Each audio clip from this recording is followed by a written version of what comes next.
The war room aboard the flagship Hegemony's Pride hummed with tension. Admiral Zextar's forearms moved across holographic displays, each limb operating with mechanical precision.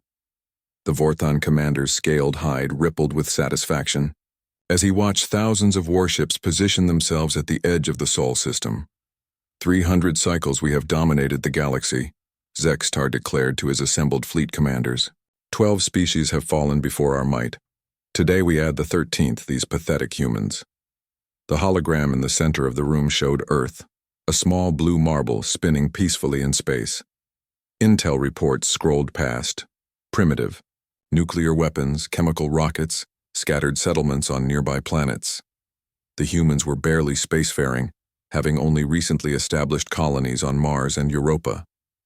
Their largest ship carries fewer than 50 beings, sneered Commander Yalthek, her crystalline form shimmering with amusement.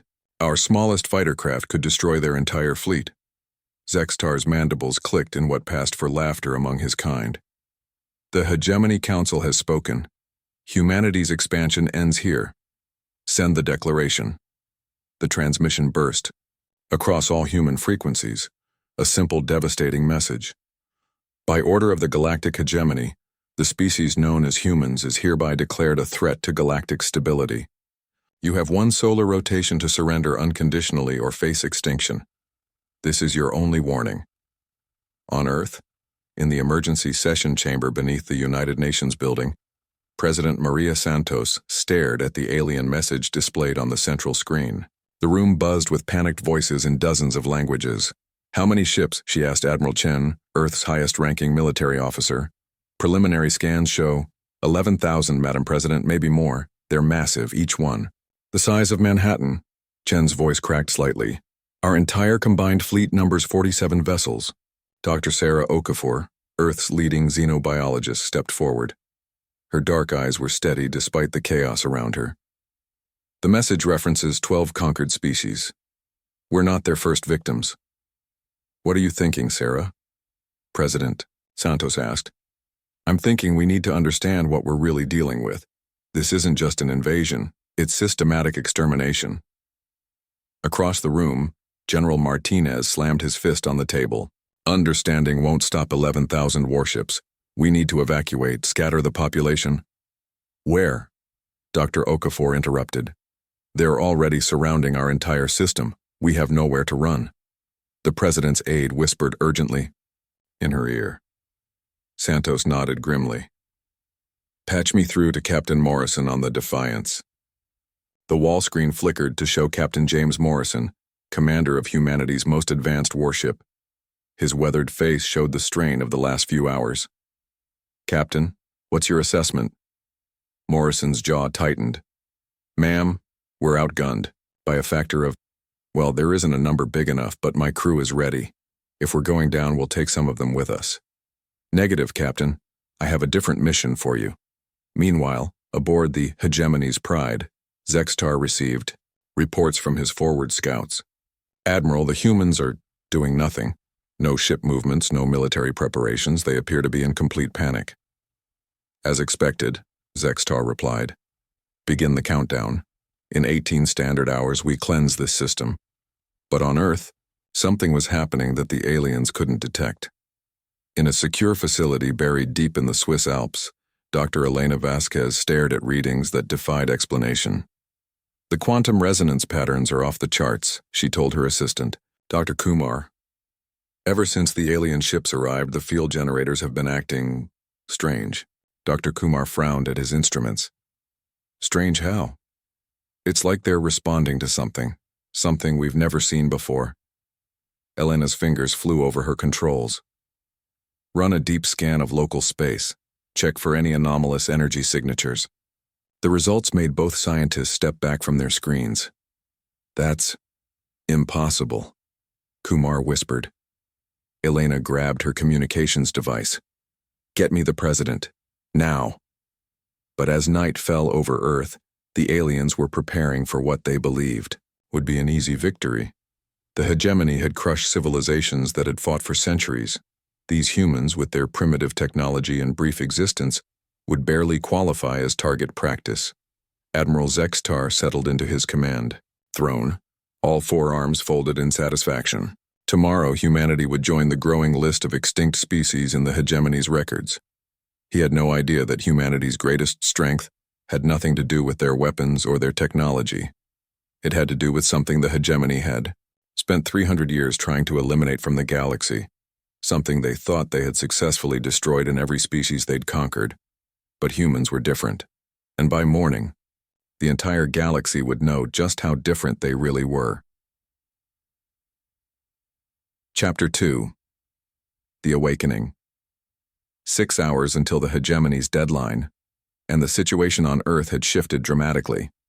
Dr. Elena Vasquez burst into the emergency command center, her tablet clutched against her chest. "Madam President, you need to see this." President Santos looked up from a heated discussion with her military advisors. The stress lines on her face had deepened over the past 18 hours. "Dr. Vasquez, unless you found a way to multiply our fleet by 1,000, I don't think the quantum field generators aren't malfunctioning," Elena interrupted. "They're reacting to something in human brain patterns. Every person on Earth is emitting some kind of energy signature." Dr. Sarah Okafor leaned forward. "What kind of energy?" "We don't know, but it's growing stronger." Elena activated her tablet, projecting a three-dimensional model into the air. "Look at this. The field intensity has increased by 400% since the aliens arrived. And it's not random. It's coordinated, synchronized across the entire population." General Martinez scoffed. "Synchronized how? We have 8 billion people spread across the planet." "That's just it," Elena said, her voice rising with excitement. "Distance doesn't seem to matter. A child in Tokyo is resonating at the exact same frequency as an elderly man in São Paulo. It's like the entire human species is becoming one giant neural network." The room fell silent except for the hum of computers and the distant rumble of evacuation preparations. President Santos spoke carefully. "Are you suggesting this is some kind of evolved human ability?" "I'm suggesting," Elena replied, "that maybe we're not as primitive as these aliens think." Meanwhile, in space, Captain Morrison stood on the bridge of the Defiance, Earth's most advanced warship. Through the viewports, the alien fleet hung like a wall of metal and death, their ships glowing with ominous energy. "Captain," his navigation officer, Lieutenant Chen, called out, "We're receiving strange readings from Earth." "What kind of readings?" "Energy. Spikes unlike anything I've ever seen. And sir, our crew is reporting unusual sensations." Morrison turned to examine his bridge crew more closely. They all looked different somehow, more alert, more focused. Chief Engineer Rodriguez, typically quiet and reserved, suddenly spoke up. "Captain, I can feel them." "Feel who, Chief?" "The aliens. I can sense their ships, their positions. It's like—" Rodriguez struggled for words. "Like I can see their entire formation in my mind." One by one, other crew members nodded. They were experiencing something similar, a growing awareness that extended far beyond their physical senses. "Sir," Lieutenant Chen whispered, "I think I can feel Earth. Not just see it on our screens. I can feel 8 billion human minds." On the alien flagship, Admiral Zextar was growing impatient. "Status report, Admiral," Commander Yaltek's crystalline form flickered with concern. "Our scouts are reporting anomalous energy readings from the human homeworld." "Explain." "Unknown quantum fluctuations increasing in intensity. Our science division believes it may be some form of planetary defense system." Zextar's mandibles clicked dismissively. "Impossible. Our intelligence clearly showed they lack such technology. Continue preparations for orbital bombardment." But deep in the ship's analysis section, Science Officer Murdoch was not so confident. His species, the Keth, had been the 5th to fall to the hegemony.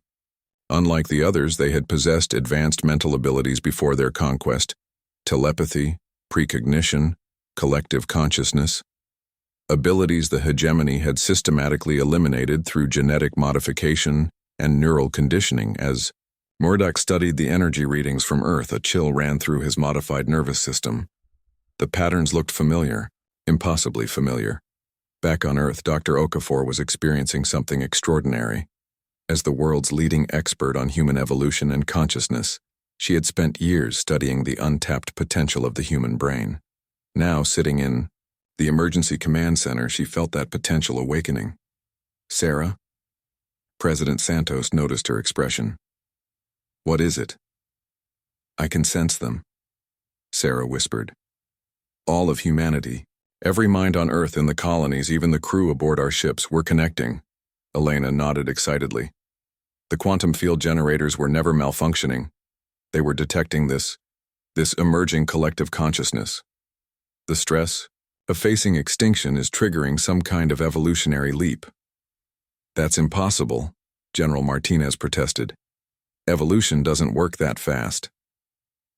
"Normal evolution doesn't," Sarah replied, her eyes still distant as she felt the growing network of human consciousness. "But we're not talking about normal evolution. We're talking about the activation of latent potential that was always there." She turned to address the room, but her voice seemed to carry additional weight, as if she were speaking for more than just herself. "The hegemony has conquered 12 species, but they didn't just defeat them militarily. They broke something essential. Their unity, their collective will, their shared consciousness. They turned each species against itself." "And us?" the president asked. Sarah's smile was unlike anything they'd seen before. It carried the confidence of 8 billion human minds working as one. "They made a mistake. They gave us a common enemy before we even knew we had this ability. Instead of fragmenting us," she paused, feeling the vast network of human consciousness solidifying around her. "They unified us." In space, aboard the Defiance, Captain Morrison felt it too. The awakening. The connection. For the first time since the alien fleet had arrived, he smiled. "Mr. Chen, new orders. Signal the fleet." "Sir?" "Tell them to assume attack formation." "Captain, with respect, we're still outnumbered 11,000 to 47. Morrison's eyes gleamed with newfound knowledge. "Lieutenant, we're not outnumbered. We're not even alone." As the human ships began to move into position, every crew member aboard every vessel felt it. The presence of 8 billion minds supporting them, guiding them, sharing their strength. The hegemony was about to learn why humanity had never encountered another species in their local region of space. They were about to discover that Earth wasn't humanity's first world. It was their sanctuary, and the time for hiding was over. Chapter 3. The Revelation. 2 hours before the deadline, space around Earth erupted with impossible activity. Admiral Zextar stared at his tactical displays in growing confusion. "What am I looking at?" The hologram showed something that violated every law of physics the hegemony understood. Human ships were moving in perfect coordination, not just the 47 vessels they had catalogued, but hundreds more, emerging from what appeared to be empty space. "Stealth technology?" Commander Yaltek suggested, her crystalline form flickering with uncertainty. "No," Zextar replied slowly. "Something else." Science Officer Murdoch approached the command platform, his modified Keth physiology trembling with suppressed memory. "Admiral, I request permission to analyze the human quantum signatures directly." "Granted." "And Murdoch?" Zextar's 4 eyes, fixed on his science officer. "Explain to me how a primitive species just tripled their fleet size."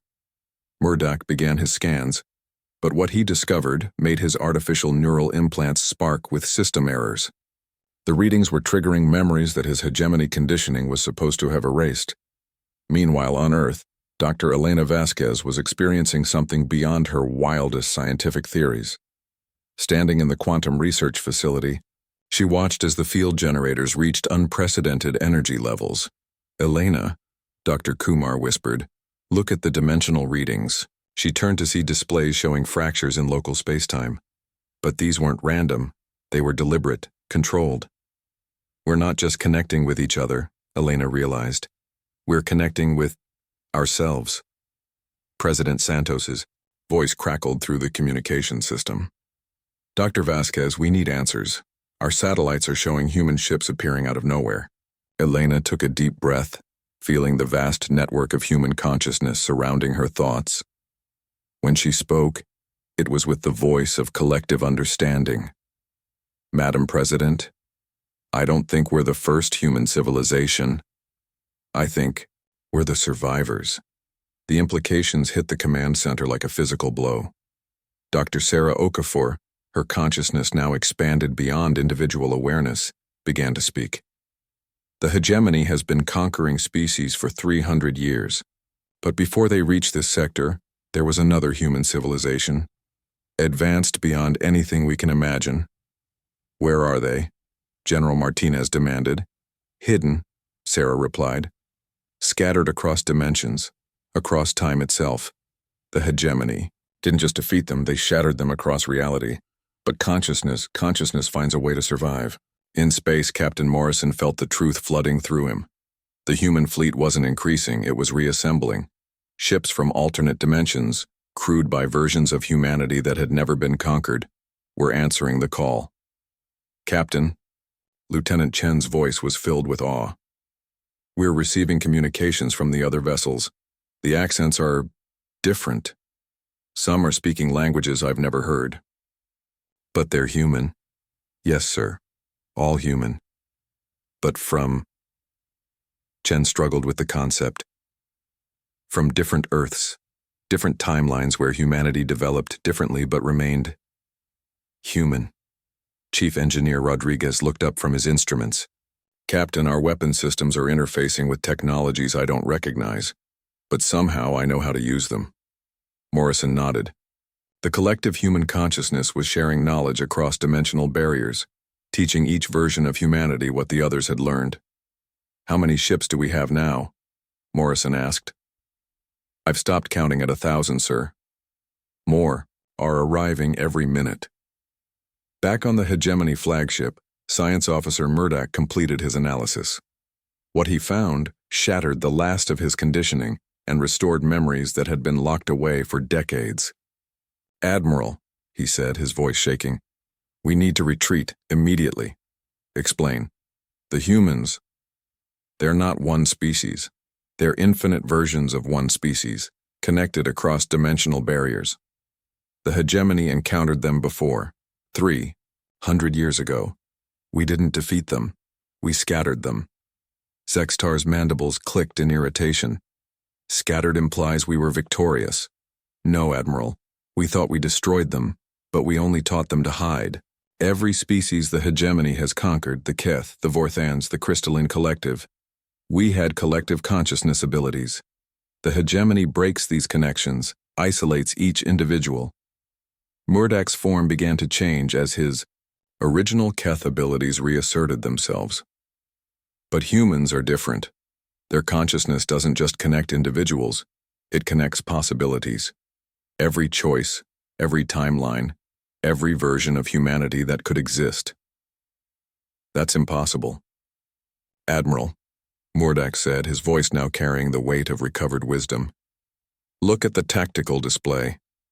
Zextar turned to see that the human fleet now numbered in the tens of thousands.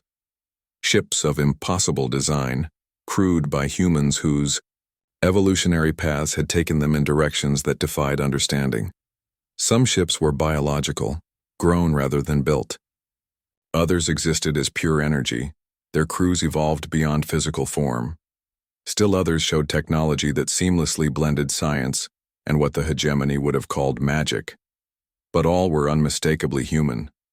They're not just defending this Earth, Murdoch continued, his Keth precognition showing him terrible possibilities. They're assembling every version of humanity that was scattered by our previous war. We're not facing one species. We're facing the collective potential of human consciousness across all possible realities. On Earth, Dr. Elena Vasquez felt the final piece of the puzzle click into place. That's why the quantum generators were reacting. We weren't detecting local human consciousness. We were detecting the dimensional bridges forming. Humanity is coming home. President Santos stood in the command center, feeling the weight of 8 billion minds supporting her decision. Captain Morrison, this is the President. Ma'am, what's our status? Morrison's voice carried a confidence that seemed impossible given their situation 12 hours ago. Madam President, the hegemony fleet is completely surrounded. We outnumber them approximately 50 to 1, and that ratio is increasing. Do they know? They're beginning to understand. Aboard the hegemony flagship, alarms began to sound as the full scope of their situation became clear. They hadn't just stumbled into a war with one primitive species. They had accidentally triggered the reunification of humanity's greatest civilization, one that existed across all possible realities simultaneously. Admiral Zextar's forearms trembled as he reached a conclusion that 300 years of hegemony dominance hadn't prepared him for. "Open communications to all ships," he commanded. "Prepare for unconditional surrender." But as he spoke those words, he realized it might already be too late. The humans were no longer the scattered refugees his people had defeated centuries ago. They were something the galaxy had never seen before, a species that had learned to weaponize hope itself. Chapter 4. The Reckoning, the Moment of Surrender, came not with fanfare but with silence. Admiral Zextar stood before the holographic communication array, his forearms trembling as he prepared to broadcast across all hegemony frequencies. Around him, his bridge crew, representatives of 6 different conquered species, waited with expressions ranging from shock to something that looked disturbingly like relief. "Fleet Command, this is Admiral Zextar aboard the hegemony's Pride." His voice carried across space to thousands of alien vessels. Effective immediately, all ships are ordered to stand down and await further instructions. The response was immediate chaos. Commanders from a dozen species flooded the communication channels with protests, demands for explanation, and accusations of cowardice. But Science Officer Murdoch, his Keth consciousness now fully restored, stepped forward. When he spoke, his voice carried harmonics that resonated with the suppressed memories of every conquered species in the fleet. "Look around you," he said simply. "Remember what you were before the hegemony took your worlds. Remember the connections they severed, the unity they destroyed. Now look at what these humans have achieved." On the tactical displays, the human fleet had grown to encompass nearly 100,000 vessels. Ships from timelines where humanity had evolved as ocean dwellers floated alongside craft from realities where they had become beings of living light. Each represented a different path human consciousness had taken, but all were unmistakably connected. Aboard the Defiance, Captain Morrison felt the weight of infinite human experience flowing through him. Versions of himself from countless realities, some where he had become an explorer instead of a soldier, others where humanity had never known war, all contributed their knowledge to the collective. "Captain," Lieutenant Chen reported, "we're receiving surrender signals from the entire hegemony fleet." "All 11,000 ships?" "All of them, sir. But there's something else. We're getting communications from individual crew members on those ships. They're not just surrendering, they're asking for help." Morrison understood. The reunification of human consciousness was having an unexpected effect on the other species. The psychic barriers the hegemony had used to isolate conquered races were beginning to break down in the presence of humanity's collective awareness. On Earth, Dr. Sarah Okafor stood in the Emergency Command Center, but her consciousness now extended far beyond the underground facility. She could feel the thoughts and emotions of beings throughout the hegemony fleet, creatures who hadn't experienced true connection with their own kind for generations. "President Santos," she said, her voice carrying harmonics that seemed to come from multiple sources. "The surrender is just the beginning. The other species in their fleet, they're waking up." Waking up to what? To what they lost. The hegemony doesn't just conquer through superior firepower. They break the collective consciousness that gives species their strength. Every race they've defeated had abilities similar to what we're experiencing now. President Santos felt the implications settling over her like a heavy cloak. "You're saying we have the power to restore what was taken from them?" "We're saying," and now Dr. Okafor's voice was clearly speaking for the entire human collective, "that we have a choice. We can be conquerors like the hegemony, or we can be healers." In the quantum research facility, Dr. Elena Vasquez watched her instruments register energy patterns unlike anything in scientific literature. The dimensional barriers weren't just bringing human ships through, they were creating bridges that allowed consciousness itself to flow between realities. "Kumar," she said to her assistant, "we're not just witnessing first contact, we're witnessing the birth of something entirely new." "What do you mean?" "Every species has the potential for collective consciousness. The hegemony has spent centuries severing those connections. But now, in the presence of fully realized human unity, those barriers are dissolving." Across the fleet, something unprecedented was happening. On hegemony ships, crew members from different conquered species were beginning to remember what their civilizations had been like before subjugation. Keth telepaths were reconnecting with their collective wisdom. Vorthon warriors were rediscovering their species' natural empathy. Crystalline beings were resonating in harmony for the first time in centuries. Science Officer Murdoch, no longer bound by hegemony conditioning, approached Admiral Zextar with an expression his commander had never seen before. "Hope. Admiral, with your permission, I'd like to open communications with the human fleet." Zextar's 4 eyes studied his science officer. In 300 years of conquest, the hegemony had never encountered a species that offered alternatives to domination or submission. "Do it." The holographic communicator shimmered to life, revealing Captain Morrison on the bridge of the Defiance. But behind Morrison's familiar human features, Zextar could sense something vast, the presence of billions of minds working in harmony.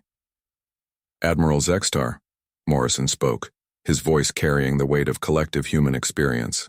"We accept your surrender, but we have a proposal." "I'm listening." "The hegemony's reign ends today, but the galaxy doesn't need to descend into chaos. Every species you've conquered has the potential to rediscover what they lost. We can help them." Murdoch stepped forward, his restored Keth abilities allowing him to sense the truth in Morrison's words. "What do you propose?" Morrison smiled, and his expression reflected the hope of infinite human possibilities. "A new kind of alliance, not based on conquest or submission, but on the restoration of what makes each species unique. The hegemony broke connections, we can help rebuild them. And humanity?" Zextar asked. "What do you gain?" "We gain what we've always sought," Morrison replied. "We gain neighbors instead of subjects, partners instead of vassals, a galaxy where diversity strengthens unity instead of threatening it." On Earth, President Santos felt the collective human consciousness reaching a decision that transcended any single world or timeline. When she spoke, it was with the voice of humanity across all realities. "The war is over," she announced. "But the real work is just beginning." Dr. Elena Vasquez looked at her quantum readings one last time. The dimensional bridges were stabilizing, but instead of closing, they were expanding. Humanity had found its way home across infinite realities, but now those pathways were opening for other species as well. "We're not just reuniting humanity," she realized. "We're creating highways between worlds, between possibilities. The galaxy is about to become something entirely new." As the human fleet began establishing peaceful formations around the surrendered hegemony ships, Captain Morrison felt something he had never experienced before. The presence of non-human consciousness reaching out tentatively toward the human collective. The Keth were the first to make contact. Their telepathic abilities, naturally compatible with human collective awareness, but they were followed by others. Vorthon empaths rediscovering their emotional connections, crystalline beings harmonizing across vast distances, and dozens of other species taking their first steps toward reclaiming their lost unity. The hegemony. War had lasted less than 24 hours. The age of galactic restoration was about to begin, and at its heart would be humanity, not as conquerors, but as the species that had learned to weaponize the one thing tyrants feared most, the power of infinite possibility working in harmony. Epilogue: New Horizons. 6 months after the hegemony's surrender. Dr. Sarah Okafor stood on the observation deck of the New Harmony, humanity's first diplomatic vessel designed specifically for interspecies consciousness integration.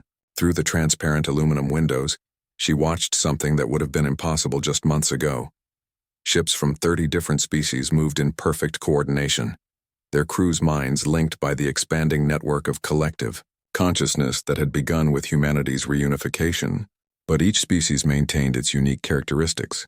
Keth telepaths provided long-range communication, Vorthan empaths offered emotional stability, and crystalline beings created harmonic fields that enhanced the connection for everyone. It's beautiful, isn't it? Captain Morrison joined her at the window. He now commanded not just a human crew, but beings from across the galaxy who had volunteered to help other species rediscover their lost abilities. More than I ever imagined, Sarah replied. When we first detected the quantum signatures, I thought we were seeing the emergence of human collective consciousness.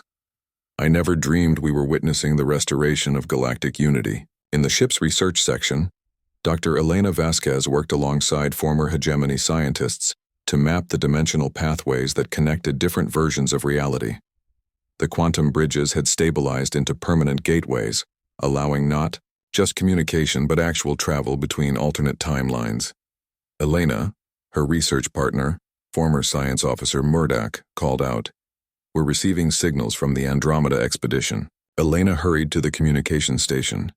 6 months ago, a joint human-alien fleet had departed for the Andromeda galaxy to search for other civilizations that might have survived hegemony-like conquests in their own regions of space. The holographic display activated, showing Commander Lisa Park, a human officer whose crew included representatives from 12 different species. Dr. Vasquez, Park's voice carried excitement across the void. "You need to see this. We've found them." Found who? Survivors. Dozens of species that went into hiding when their local hegemony began expanding. They've been watching our dimensional signatures for months, waiting to see if we were another conquering force or something different. Behind Park, the bridge showed beings unlike anything they had encountered before. Some composed of living metal, others existing as patterns of organized energy, and still others that defied easy categorization. But all were reaching out through the collective consciousness network, their thoughts carrying the unmistakable resonance of hope. On Earth, President Santos sat in her expanded office, which now served as the coordination center for the Galactic Restoration Council. The Emergency Command Center had been transformed into a place where representatives from dozens of species worked together to heal the damage of centuries of conquest. Former Admiral Zextar approached her desk, his forearms carrying data tablets. In the months since the surrender, he had become one of the most effective advocates for restoration, using his knowledge of hegemony tactics to help rebuild what his people had destroyed. "Madam President," he said, his translator now calibrated to carry emotional undertones, "we've received requests from 17 more systems. Word is spreading that species can reclaim their collective abilities." Santos nodded. The galaxy was changing faster than anyone had anticipated. Species that had been isolated for generations were rediscovering not just their own unity, but their connections to the broader galactic community. "What about resistance?" she asked. "Minimal. Most hegemony loyalists were affected by the consciousness restoration. It's hard to maintain authoritarian control when you can feel the suffering you're causing." Zextar paused. "There are a few isolated groups still trying to maintain the old ways, but they're increasingly outnumbered by their own people who have been freed from conditioning." Through the window of her office, Santos could see the construction of humanity's first permanent space habitat, a massive station designed to serve as a meeting place for representatives from across the galaxy. But this wasn't a center of human power. It was a nexus where different forms of collective consciousness could interact and learn from each other. Dr. Kumar, now Elena's primary research coordinator, burst into the quantum laboratory with findings that made Elena's heart race. "Elena, the dimensional bridges are evolving. They're not just connecting alternate versions of existing species anymore. They're creating pathways to entirely new possibilities." "What do you mean?" "Species are beginning to merge consciousness across dimensional barriers. We're getting reports of Keth-human hybrid awareness, Vorthan crystalline emotional resonance patterns, and combinations we don't even have names for yet. Elena felt the implications flooding through her expanded consciousness. Humanity's reunification had been just the first step. The galaxy was evolving toward something entirely unprecedented, a form of collective awareness that transcended not just individual minds, but individual species and even individual realities. Back aboard the New Harmony, Captain Morrison received a priority communication from Earth. "Captain," President Santos appeared on his screen, "we need you to return to Sol System. The Dimensional Research Team has made a discovery that changes everything." "What kind of discovery?" Santos's expression carried the weight of infinite possibility. "They've detected signals from outside our local galactic cluster. It appears that what happened here, the restoration of collective consciousness, is spreading beyond our galaxy. We're receiving contact attempts from civilizations in other galaxies that are experiencing similar awakenings." Morrison felt the human collective consciousness expanding around the news. Across all their connected realities, billions of human minds began to grasp the true scope of what they had initiated. "Are you saying the consciousness restoration is infectious?"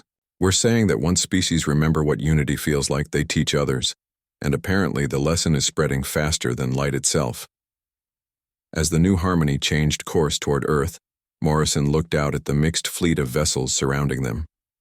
Ships from dozens of species, crewed by beings who had rediscovered the connections that made them more than the sum of their parts.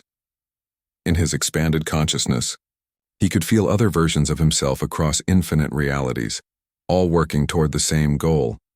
Not the conquest of space, but the healing of division itself. The hegemony war had ended in a single day, but the age of galactic unity was just beginning. And at its heart, a simple truth that humanity had learned and shared. Consciousness, once awakened to its full potential, could not be conquered. It could only choose to embrace its infinite possibilities. The galaxy would never be the same in the best possible way. End of story.